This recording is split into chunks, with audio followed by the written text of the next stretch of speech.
So a few months ago, I got a SIGI Maestro, and I've wanted to make a review about it since day one. But I didn't want to make a video that already exists, so instead of doing a first impressions video where I unwrap it and tell you some stats, I wanted to fence with it for a while so that I could make a review based off my own personal experiences and tell you the good and the bad, and ultimately whether or not I think the higher cost for the SIGI Maestro is worth it. Now, I did get a €60 price reduction on the Maestro, which I feel I need to disclose for the sake of the review. This is stated as a appreciation for the YouTube channel though. No one asked me to make a review. Although I am incredibly appreciative of the reduced price, this won't impact my opinions. For comparison, I have the SIGI Maestro on the left, followed by my Standard Regenyei. Now, the Regenyei is about 4 years old, so keep in mind any critiques I have, such as how stiff it is and how I don't feel comfortable thrusting with it, is no longer representative of any current Regenyei fettles, as they've addressed this issue.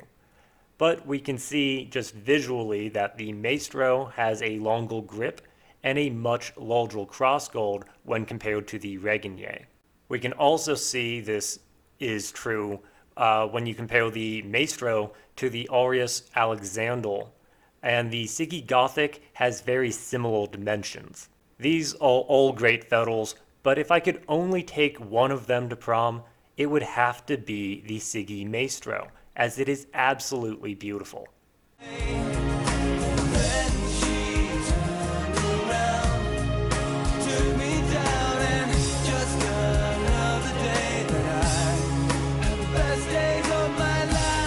Looking back at some old videos of me fencing with my Regenyei, I could see that I was addressing most incoming strikes by meeting that strike in a middle bind. When looking at more recent video with me fencing with my SIGI Maestro, I can see that a lot of times I'm allowing the strike to come in and land on the crossguard. Essentially, I am trusting the crossguard to protect my hands due to that extra protection. However, it is only a crossguard, so I do still get hit in the hands. But what I noticed was that this happens a lot less with the SIGI Maestro. So I'm going to have to say that is 1 point in the pro column for the Maestro, as it does protect the hands quite well. Initially, that large crossguard did get in the way though. I would sometimes hit myself in the back of the head when fencing from posta di donna, or when trying to do a beat parry, that large crossguard would sometimes hit me in the wrist and make those techniques a little bit more difficult. For the most part, I've adapted to this, and it's not much of an issue now, but there is a little bit of a learning period when switching to the Maestro. Now, I didn't thrust often with my Regenyei, as it was really stiff and I was concerned about safety. Most of the time, I only thrust as a way to enter the close game. I am thrusting much more with the SIGI Maestro though, as the flex is fantastic. Injuries still happen, but I feel much more comfortable thrusting with the Maestro. The flex can be a bit excessive at times though. Looking at this clip, I parry from posta di longa. I did not land a strike, but my opponent said a hit landed on his mask.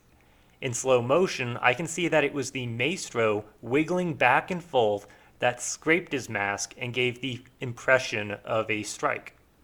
I like winning, but I only want to count valid, intentional strikes. Oh, God! Oh, no, I wanted to win, but not like this! Now, that high amount of flex hasn't been an issue in binding, so long as your opponent's weak is on your strong, and you don't bind with the flat of your blade while in a middle bind. When binding at the point of the sword, though, you do lose a fair bit of feeling in the bind compared to my old Regenyei, which is much more stiff. So the most noticeable thing about the Maestro is the Decorative Shield. Yes, it looks nice, but most importantly, it is safe. The edges are nicely rounded. It's not trying to do that spiky shield blade catch crap. These types of shields do not look safe to me. I do a lot of grappling and close game fencing, and a spiky shield seems dangerous. I'm careful not to hit anyone with the crossguard, but accidents can absolutely happen, and a spiky schilt is just one more thing to keep an eye on. This exchange is an example of an accident. I intended to place the blade on my opponent's neck, and instead hit him in the top of the head with the pommel.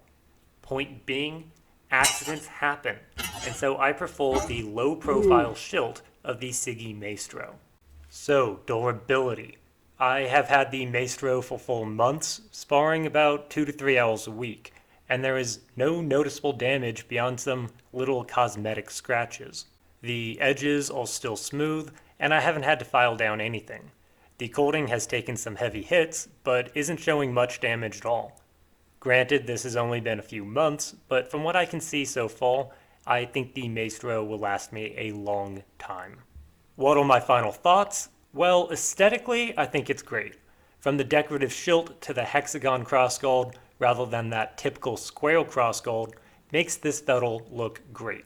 It has fantastic point control and flex, making it a joy to thrust with. While it took a little getting used to, my fencing has definitely improved with the Maestro. I honestly wish I would have bought it sooner. So, is the cost for the SIGI Maestro worth it? Yes, I absolutely recommend it. Buying a SIGI Maestro won't make you a Maestro though. I showed some clips of me winning, but of course there are many clips of me losing. I just want to take a moment to thank everyone in this video for fencing with me. Without you, this review would not have been possible. I hope you liked this video and found it helpful in your decision on whether or not to buy the SIGI Maestro. Thank you. Great shot.